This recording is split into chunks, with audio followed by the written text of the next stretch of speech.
प्रणाम भगवन। ओम श्री गुरुवे नमः। ओम अखंडमंडलाकारं व्याप्तं येन चराचरं तत्पदं दर्शितं येन तस्मै श्री गुरुवे नमः। ओम शांति शांति शांति। ओम ब्रह्म ज्ञान और उसकी साधना द्वारा स्वामी अखंडानंद सरस्वती जी महाराज द्वारा भगवान स्वामी जी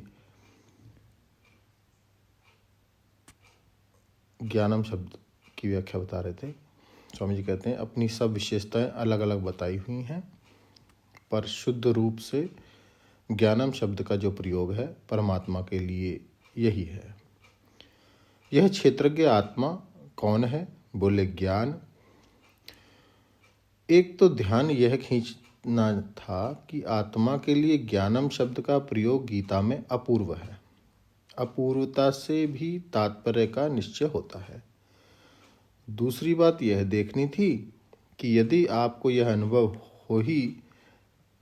हो कि यह ज्ञान है या वह ज्ञान है, तो ये दोनों अनुभव आपके गलत होते हैं। यह माने तो दृश्य हुआ, और जो दृश्य है वह तो जड़ है, विकारी है, बदलने वाला है, क्षणिक है।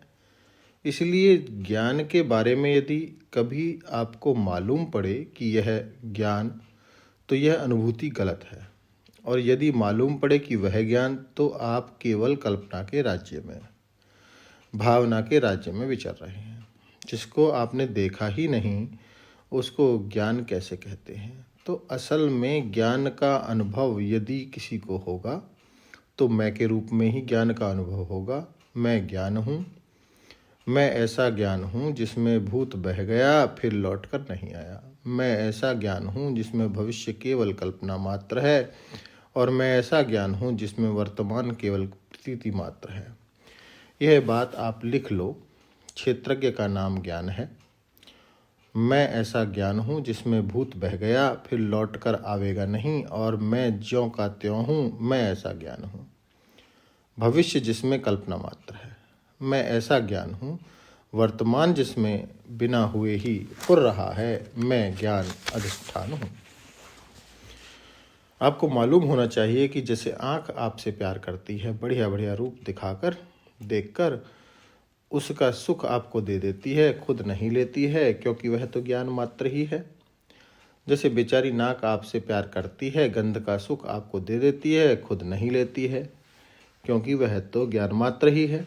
जैसे जीभ आपसे प्यार करती है, त्वचा आपसे प्यार करती है, कान आपसे प्यार करते हैं, माने आपके शरीर की इंद्रियां और आपके शरीर के अवयव निरंतर आपको ही सुख पहुंचाने की कोशिश करते हैं। वैसे ही आप भी ये समझिए, यदि आँख आपको बहुत सुख पहुंचाने के लिए है तो सूर्य जरूर आपको सुख पहुंचाने के लिए है। यदि कान सुख पहुंचाने के लिए है तो दिशा अवश्य सुख पहुंचाने के लिए है, क्योंकि ये तो संबंध है परस्पर। यदि नाक आपको सुख पहुंचाने के लिए है तो पृथ्वी का यह सारा गंध आपको सुख पहुंचाने के लिए है। और यदि जीवा आपको सुख पहुंचाती है तो सारा रस आपको सुख पहुंचाने के लिए है। जब समूचा अध्यात्म आपको सुख पहुंचा रहा है तो समूचा अधिदेव और समूचा अधिभूत भी आपको सुख पहुंचावेगा। इसका अर्थ यह हुआ कि सारी सृष्टि शेष है और आपकी आत्मा शेषी है, माने आपकी आत्मा के लिए ही संपूर्ण प्रपंच है। इसमें ब्रह्मा, विष्णु, महेश भी आपकी आत्मा को दिखाने के लिए दृश्य की रचना कर रहे हैं।